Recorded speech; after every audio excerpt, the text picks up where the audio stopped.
আসসালামু আলাইকুম। 18 বাংলা সংবাদে সবাইকে স্বাগত জানাচ্ছি আমি মমরিনাজ মমি। শুরুতে সংবাদ শিরোনাম। সংস্কার ছাড়া নির্বাচন আয়োজন অর্থবহ হবে না, ব্যর্থ হবে জুলাই গণ অভ্যুত্থান, মন্তব্য প্রধান উপদেষ্টার। ভোটার হওয়ার বয়স 17 বছর করার প্রস্তাব।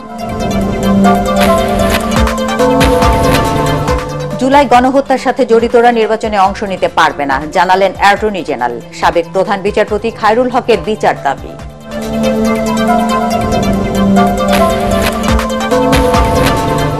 সচিবালয়ে আগুনের কারণ অনুসন্ধানে সরকার গঠিত কমিটির কাজ শুরু। সদস্যদের ঘটনাস্থল পরিদর্শন, অগ্নিকাণ্ড পরিকল্পিত, আশঙ্কা বিশেষজ্ঞদের। শুনছিলেন সংবাদ শিরোনাম, এবার বিস্তারিত। ঐক্যবিহীন সংস্কার ও সংস্কারবিহীন নির্বাচন অর্থবহ হবে না। সে কারণেই সংস্কার প্রক্রিয়ায় জাতীয় ঐক্যমত প্রতিষ্ঠায় সব নাগরিককে অংশ নেওয়ার আহ্বান জানিয়েছেন প্রধান উপদেষ্টা ডক্টর মোহাম্মদ ইউনূস। তিনি বলেন, ন্যায়ভিত্তিক সমাজ প্রতিষ্ঠা ছাড়া জুলাই গণ অভ্যুত্থান কোনোভাবেই ফলপ্রসূ হবে না। রাজধানীতে ফোরাম ফর বাংলাদেশ স্টাডিজ আয়োজিত সংলাপে এসব কথা বলেন প্রধান উপদেষ্টা। ভোটার হওয়ার বয়স কমিয়ে 17 বছর নির্ধারণ করা উচিত বলেও মত দেন তিনি। বিস্তারিত জানাচ্ছেন একরামুল হক সায়েম। রাজধানীর কৃষিবিদ ইনস্টিটিউটে দুদিনব্যাপী আয়োজিত ঐক্য, সংস্কার ও নির্বাচন নিয়ে সংলাপে অংশ নেন বিএনপি, জামাতে ইসলামী সহ বিভিন্ন রাজনৈতিক দলের নেতা ও নাগরিক সমাজের প্রতিনিধিরা। এর উদ্বোধনী পর্বে ভার্চুয়ালি অংশ নেন প্রধান উপদেষ্টা ডক্টর মোহাম্মদ ইউনূস। এ সময় তিনি বলেন, বৈষম্যহীন রাষ্ট্র গঠনে ঐক্যই মূল শক্তি। গত 5 মাসে সেই ঐক্য আরও মজবুত হয়েছে বলে মনে করেন প্রধান উপদেষ্টা। গণ অভ্যুত্থানের বিরুদ্ধ শক্তি আমাদের মধ্যে ভাঙন সৃষ্টি করার ক্রমাগত প্রয়াস চালাতে থাকায় আমাদের ঐক্য আরো মজবুত হচ্ছে। ঐক্য, সংস্কার ও নির্বাচন। সংস্কার বিষয়ে আমাদের মধ্যে ঐকমত্য প্রয়োজন, এর কোনো বিকল্প নাই। এই 3 লক্ষ্যের কোনোটিকে ছাড়া কোনোটি সফল হতে পারবে না।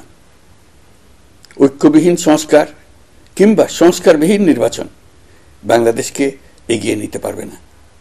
পাশাপাশি আমরা ভুলতে পারি না যে আমাদের ছাত্র জনতা অটুট সাহসে শিশু হত্যাকারী ও পৈশাচিক ঘাতকদের মোকাবেলা করেছে। মানবতার বিরুদ্ধে এমন নিষ্ঠুরতাকে অবশ্যই বিচারের মুখোমুখি করতে হবে। স্বাধীনতার পর এক অভূতপূর্ব সুযোগ এসেছে জানিয়ে তিনি বলেন, এই সুযোগ গ্রহণে ব্যর্থ হলে ক্ষমা করবে না ভবিষ্যৎ প্রজন্ম। সবার পক্ষ থেকে সর্বোচ্চ কণ্ঠে ঘোষণা দেয়া যে আমরা এই সুযোগ কিছুতেই হাতছাড়া হতে দেব না। আমরা একতাবদ্ধভাবে এই সুযোগের প্রতিটি মুহূর্ত সর্বোত্তম কাজে লাগাব। সংস্কারের যে মহান দায়িত্ব ঐতিহাসিক কারণে আমাদের কাছে এসে গেছে, এই দায়িত্ব আমাদের প্রত্যেককে, প্রতি নাগরিককে, রাজনৈতিক দলকে, প্রতিটি সামাজিক, অর্থনৈতিক, ব্যবসায়িক এবং ধর্মীয় জনগোষ্ঠীর প্রত্যেককে দৃঢ়তার সঙ্গে সংস্কারের মহাযজ্ঞে আনন্দের সঙ্গে ঝাঁপিয়ে পড়তে হবে। ন্যায়ভিত্তিক সমাজ প্রতিষ্ঠা ছাড়া জুলাই অভ্যুত্থান ফলপ্রসূ হবে না বলেও মন্তব্য করেন প্রধান উপদেষ্টা। এমন রাজনৈতিক ও রাষ্ট্রীয় পরিবেশ থাকবে যেখানে সংখ্যালঘু, সংখ্যাগুরু এই পরিচিতি অবান্তর হয়ে পড়বে। সবার একটিই পরিচয়, আমি বাংলাদেশের নাগরিক এবং রাষ্ট্র আমাকে আমার সকল অধিকার প্রদান করতে বাধ্য।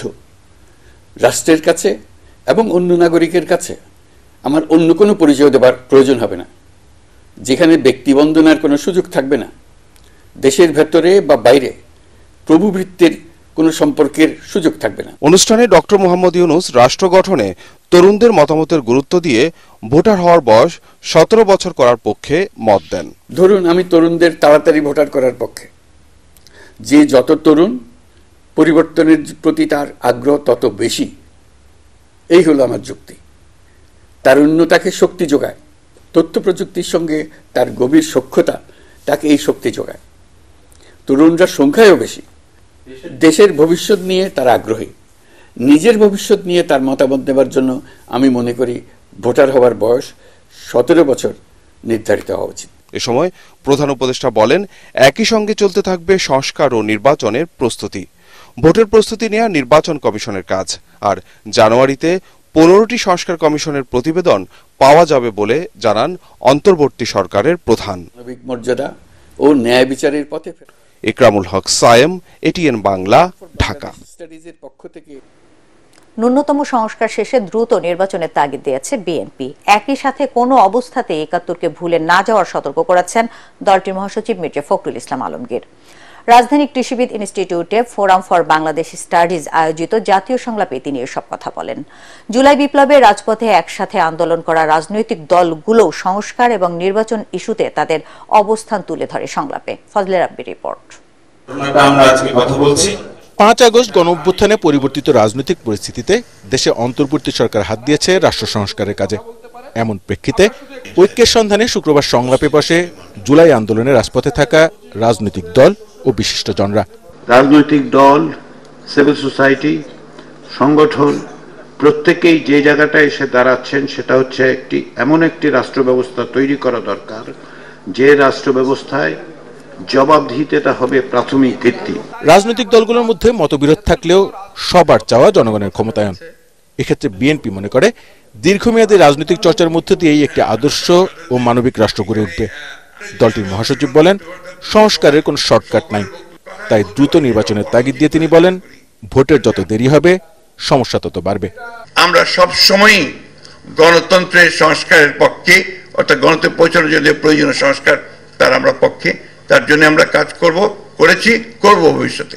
কিন্তু একই সঙ্গে আমরা মনে করি যে জনগণকে বাদ দিয়ে কোনো কিছু করাই উপর থেকে আপনার চাপিয়ে দিয়ে কোনো কিছু করা যাবে না। জরুরি কথা আমার কাছে মনে হয়েছে যে আমরা যেন ৭১কে ভুলে না যাই। ১৯৭১ সাল, এটাকে যেন আমরা কখনো ভুলে না যাই। ঐক্য মজবুত রাখতে কথা বলার ক্ষেত্রে সচেতন থাকার পরামর্শ দেন জামাতের সেক্রেটারি জেনারেল। আমরা যেন এমন কোন বক্তব্য বিবৃতি নেই, আমার দলীয় বক্তব্য আমি বলবো, কিন্তু ফ্যাসিবাদ বিরোধী সংগ্রামকে বিতর্কিত করে দলের মধ্যে বিভেদ তৈরি হয়, আমরা যেন সে ব্যাপারে আরো গার্ডেড ল্যাঙ্গুয়েজে কথা বলি। অন্য রাজনৈতিক দলগুলো মনে করে গণতন্ত্রের জন্য ঐক্যমতের সাথে প্রয়োজন সদিচ্ছা। বাংলাদেশের মতো বিকাশমান গণতান্ত্রিক দেশে এই সাংবিধানিক পদগুলোর নিয়োগ আমাদেরকে এমন একটা কমিশনের হাতে দিতে হবে যেখানে সরকারি দল, বিরোধী দলের বিচার বিভাগের প্রতিনিধিত্ব থাকে। দুদিনের সংলাপের প্রথম দিনে বক্তারা রাষ্ট্র সংস্কারের উদ্যোগের পাশাপাশি মানবাধিকার সুরক্ষা, মানুষের ক্রয় ক্ষমতা ও কর্মসংস্থানের বিষয়টি বিবেচনায় রাখার তাগিদ দেন। ধৈর্য ধরবো কিভাবে যদি আমার পাশের বাড়িতে রাত্রিবেলা 11টার সময় ডাকাতি হয়, সবচেয়ে সম্ভ্রান্ত বাড়ি এলাকাতে, তাহলে যদি ওই নিরাপত্তা যদি আমার না থাকে, কতদিন আমি সংস্কারের জন্য অপেক্ষা করে থাকবো? ফজলে রাব্বি, এটিএন বাংলা, ঢাকা। অবস্থায় হয় ক্ষমতা হস্তান্তরের প্রক্রিয়া যেন সুষ্ঠু ও গণতান্ত্রিকভাবে হয় সে বিষয়ে অন্তর্বর্তী সরকার কাজ করছে বলে জানিয়েছেন তথ্য উপদেষ্টা নাহিদ ইসলাম। রাজধানীর খামারবাড়িতে জাতীয় সংলাপ অনুষ্ঠানে তিনি একথা বলেন। এ সময় উপদেষ্টা আরও বলেন, যারা আন্দোলনের নামে চাকুরি বিধি লঙ্ঘন করছে তাদের বিরুদ্ধেও ব্যবস্থা নেওয়া হবে। ফ্যাসিবাদ সরকারের দোসরদের চিহ্নিত করে তাদের আইনের আওতায় আনারও ঘোষণা দেন নাহিদ ইসলাম। ক্ষমতা হস্তান্তরের প্রক্রিয়াটা কতটা গণতান্ত্রিক, কতটা শান্তিপূর্ণ, কতটা প্রাতিষ্ঠানিক করা যায়, সেইটা কিন্তু আমাদের এই যে ট্রানজিশনাল পিরিয়ড, সেই সময় আমি মনে করি আমাদের প্রধান একটা এজেন্ডা সংস্কার। নির্বাচন আমরা যে করব, নির্বাচনের আগে এই প্রশ্নের সুরাহাটা হওয়া প্রয়োজন। যারা এরকম আন্দোলনের নামে চাকরি বিধি লঙ্ঘন করছে তাদের বিরুদ্ধে অবশ্যই ব্যবস্থা নেওয়া হবে। জুলাই হত্যাকাণ্ডে সাজা হলে শেখ হাসিনা সহ আওয়ামী লীগ নেতারা নির্বাচনে অংশ নিতে পারবে না বলে জানিয়েছেন attorney general advocate Mohammad Asaduzzaman. এ সময় তিনি আরও জানান, আগামী নির্বাচনে বিএনপি চেয়ারপারসন বেগম খালেদা জিয়ার অংশ নিতে আইনি বাধা নেই।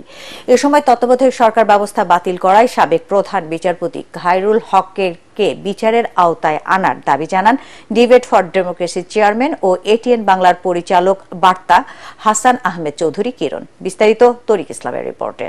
মনোনয়ন বাণিজ্য নিজেই তো একটি অপরাধ। নির্বাচনী অপরাধীদের শাস্তি নিশ্চিতকরণ বিষয়ে রাজধানীর এফডিসিতে ডিবেট ফর ডেমোক্রেসির আয়োজনে অনুষ্ঠিত হয় ছায়া সংসদ। অতীতে নির্বাচনী অপরাধীদের শাস্তি নিশ্চিত করতে পারলে। অনুষ্ঠানে প্রধান অতিথির বক্তব্যে বাংলাদেশের attorney general advocate Mohammad Asaduzzaman বলেন, জুলাই বিপ্লবে হত্যাকাণ্ডে যারা জড়িত তারা নির্বাচনে অংশ নিতে পারবেন না।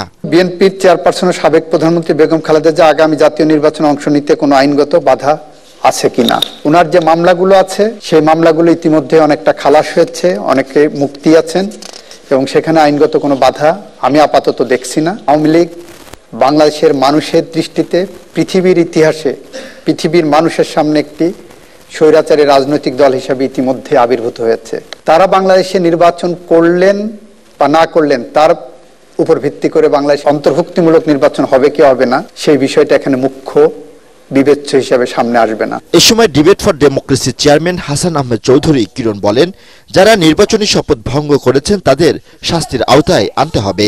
তত্ত্বাবধায়ক সরকার বাতিল করে বাংলাদেশের নির্বাচন ব্যবস্থাকে ধ্বংস করে দেবার প্রধান কারিগর হিসেবে বিচারপতি খায়রুল হককে গ্রেফতার করা, আইনের আওতায় আনা এখন শুধুমাত্র সময়ের দাবি। নুরুল হুদার নেতৃত্বাধীন কমিশনের বিরুদ্ধে জাতীয় নির্বাচনে গুরুতর অসদাচরণ এবং আর্থিক অনিয়মের যে অসঙ্গতি কথা বলা হয়েছে, সেই অভিযোগের ভিত্তিতে তার এখন সেই তদন্ত করবার জন্য আমরা অনুরোধ জানাতে চাই। বিগত 3টি নির্বাচন দিল্লির প্রেসক্রিপশনে অনুষ্ঠিত হয়েছে বলেও এ সময় মত দেন বক্তারা।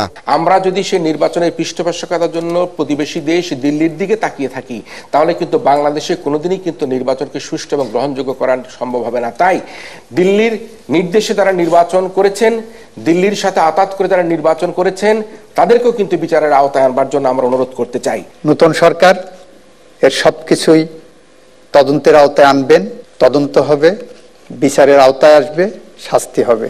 প্রতিযোগিতায় বাংলাদেশ ইউনিভার্সিটিকে হারিয়ে বিজয়ী হয় ইস্টার্ন ইউনিভার্সিটির শিক্ষার্থীরা।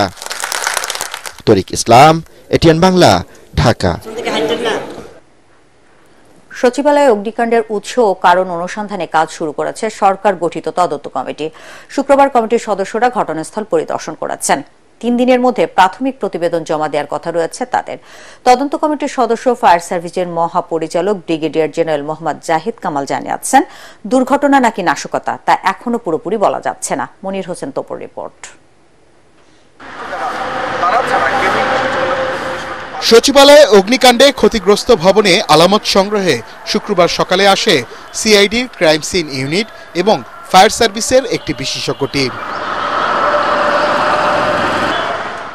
পরে অগ্নিকাণ্ডের অনুসন্ধানে গঠিত উচ্চ পর্যায়ের কমিটির সদস্যরা একে একে প্রবেশ করেন সচিবালয়ে। ঘটনাস্থল পরিদর্শন সহ বিভিন্ন তথ্য সংগ্রহ করেন তারা। প্রাথমিক প্রতিবেদন জমা দেওয়ার পরবর্তী 10 কর্মদিবসের মধ্যে চূড়ান্ত প্রতিবেদন জমা দিবে কমিটি। আমরা তদন্তের কাজটা শুরু করছে, এখনো আমাদের পক্ষে কোনো কিছু বলা সম্ভব না। আমরা ভিজিট করেছি, সবাই দেখেছি, পরে এটা মন্তব্য করা যাবে। অগ্রগতি হচ্ছে, কালকে 3:30টায় আমরা আবার বসবো। এছাড়া সচিবালয়ে বিদ্যুৎ সংযোগ ঠিক করতে কাজ শুরু করেছে ডিপিডিসির কর্মকর্তা কর্মচারীরা। তারা জানান, সচিবালয়ের বিদ্যুতের সাব স্টেশন অক্ষত রয়েছে, তবে ক্ষতিগ্রস্ত জায়গার পানি পুরোপুরি নিষ্কাশন করে সবকিছু মেরামত হওয়ার পরই পুনরায় সংযোগ চালু করা হবে বলেও জানান তারা। মনির হোসেন তপু, এটিএন বাংলা, ঢাকা। সচিবালয়ে আগুন পরিকল্পিতভাবে হতে পারে বলে আশঙ্কা অগ্নি নিরাপত্তা বিশেষজ্ঞ ডক্টর মাকসুদ হিলারির। এটিএন বাংলাকে বুয়েটের মেকানিক্যাল ইঞ্জিনিয়ারিং বিভাগের সাবেক এই অধ্যাপক বলেন, একসঙ্গে 3টি আলাদা স্থানে আগুন কোনো স্বাভাবিক ঘটনা নয়। মধ্যরাতে সচিবালয়ের শক সার্কিট হওয়ার সুযোগও খুবই কম বলে জানান তিনি। রিপোর্ট আদ্দিন সজীবের। তখন বুধবার রাত 1:45 একসাথে দেশের প্রশাসনিক প্রাণকেন্দ্র বাংলাদেশ সচিবালয়ের 7 নম্বর ভবনের 3টি স্থানে আগুন লাগে। এই আগুন নিয়ন্ত্রণে আনতে সময় লাগে 6 ঘন্টা, পুরোপুরি নেভে প্রায় 10 ঘন্টা পর। অথচ এই ভবনেই ছিল আগুন নেভানোর অনেক উপকরণ। এই ঘটনার পর জনমনে উঠেছে নানা প্রশ্ন। ঘটনাটা কি পরিকল্পিত? এমন সব প্রশ্নের উত্তর খুঁজতে এটিএন বাংলা কথা বলে অগ্নি নিরাপত্তা বিশেষজ্ঞ ডক্টর মাকসুদ হিলালির সঙ্গে। যখন একাধিক জায়গায় একসঙ্গে আগুন লাগে, that is a symptom of A arson. Intentional fire বলতে যেটা বোঝায়, এটা মনে হয় যে একটা আর্সন হওয়ার স্বাভাবিক। সিকিউরিটি নিরাপত্তা এত কিছু সত্ত্বেও যে ঘটনাটা ঘটেছে, এটা টোটালি অস্বাভাবিক। শুধু কাগজ, কাঠ এবং কার্পেট এই জিনিসই থাকার কথা। এই জিনিস হলে এত হাই টেম্পারেচার হওয়ার কথা না। তবে এটা কিন্তু যদি অন্য কোনো হয়ে থাকে, সেটা হয়তো বা ভিন্ন জিনিস আছে কিনা এটা নিশ্চিত হয়ে বলা যায় না। প্রশ্ন ওঠে, শর্ট সার্কিট থেকে এই অগ্নিকাণ্ড হতে পারে কিনা? শর্ট সার্কিট হতে হলে যত লোড বাড়ে, শর্ট সার্কিট হওয়ার চান্সটা বাড়ে। রাতের বেলা তো সবচেয়ে কম কারেন্ট, তো সখন তো শর্ট সার্কিট হওয়ার সুযোগ নাই। কারণ সেম ডে সারাদিন চললো, এসি চললো, সবকিছু চললো, হলো না। রাতের বেলা সব বন্ধ করে দেওয়ার পরে শর্ট সার্কিট হলো, এটা অ্যাবসার্ড হওয়ার কথা। আর একই সঙ্গে 3 জায়গায় শর্ট সার্কিট হবে, এটা আরেকটা অ্যাবসার্ড। এক ভবনেই আগুনে পুড়ে যায় স্থানীয় সরকার মন্ত্রণালয়, সড়ক পরিবহন, ডাক ও টেলিযোগাযোগ এবং শ্রমসহ 5টি গুরুত্বপূর্ণ মন্ত্রণালয়। বিভিন্ন জায়গায় বিভিন্নভাবে যখন আগুনটা লাগে এটাকে মানে 90% সম্ভাবনা হচ্ছে ইট শুড বি আর্সন। তারপরে এখানে যন্ত্রপাতি সব ছিল, হাইড্রেন্টগুলো ঠিকমতো কাজ করলো না কেন, আবার কোর্স করলে দেরি করলো কেন, এটা আসলে ইনভেস্টিগেশন ব্যাপার আছে। অনেকগুলো বিষয় আসলে এগুলো মিলে যাচ্ছে। এই যে বিভিন্ন জায়গায় আগুন লাগা, আগুন নিভাতে স্লো হওয়া, আর সবগুলো যেখানে কি যা সবচেয়ে কি পয়েন্ট যেগুলো সেগুলো এক জায়গায় সেখানে আগুনগুলো লেগে গেল এবং পুরো জায়গাটা আগুনটা ছড়িয়ে গেল, সবগুলি আসলে কেমন যেন একটু ভিন্ন রকম বলে মনে হয়। সচিবালয়ে আগুনের ঘটনায় ইতিমধ্যে তদন্ত কমিটি কাজ শুরু করেছে। এরপরই বেরিয়ে আসবে আসল ঘটনা। তবে বিগত সরকারের সময়ে নানা দুর্নীতির তদন্ত চলাকালীন এমন গুরুত্বপূর্ণ ভবনে আগুনের ঘটনায় এসব প্রশ্নের উত্তরের দিকে তাকিয়ে গোটা দেশ। আব্দিন সজীব, এটিএন বাংলা, ঢাকা। এবার পার্টেক্স খেলার খবর।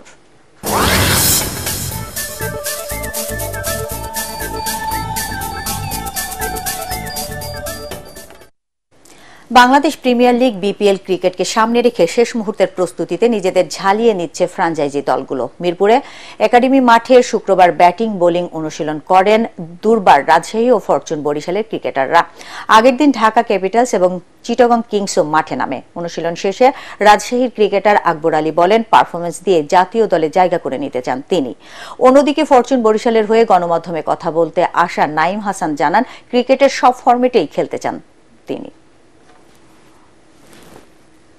সবাই চেষ্টা করছি হলো মানে আপনার সামনে তো সময় নাই, এখন আমরা যদি একটা লম্বা টাইম প্র্যাকটিস করার জন্য একদিনের টাইম আছে, ওই হিসাবে প্র্যাকটিসটা করা। অবশ্যই আমরা টুর্নামেন্টটা অনেক ভালো করতে চাই, অবশ্যই প্রথম লক্ষ্যটা থাকবে প্লে অফটা নিশ্চিত করা, বাট আমার মনে হয় যে এখন অনেস্টলি আমরা ওইভাবে কত দূর নিয়ে ভাবছি না, ম্যাচ বাই ম্যাচ এগোতে চাচ্ছি।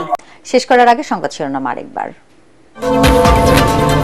সংস্কার ছাড়া নির্বাচন আয়োজন অর্থবহ হবে না, ব্যর্থ হবে জুলাই গণ অভ্যুত্থান। মন্তব্য প্রধান উপদেষ্টার, ভোটার হওয়ার বয়স 17 বছর করার প্রস্তাব। জুলাই গণহত্যার সাথে জড়িতরা নির্বাচনে অংশ নিতে পারবে না, জানালেন অ্যাটর্নি জেনারেল। সাবেক প্রধান বিচারপতি খায়রুল হকের বিচার দাবি।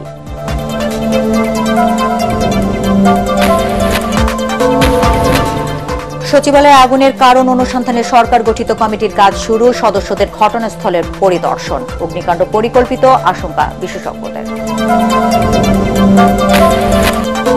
দর্শক, পরবর্তী সংবাদ দেখার আমন্ত্রণ জানিয়ে এখনকার মতো শেষ করছি। এটিএন বাংলা সংবাদ ইউটিউবে দেখতে ব্রাউজ করুন youtube/ATN Bangla News। ধন্যবাদ সবাইকে।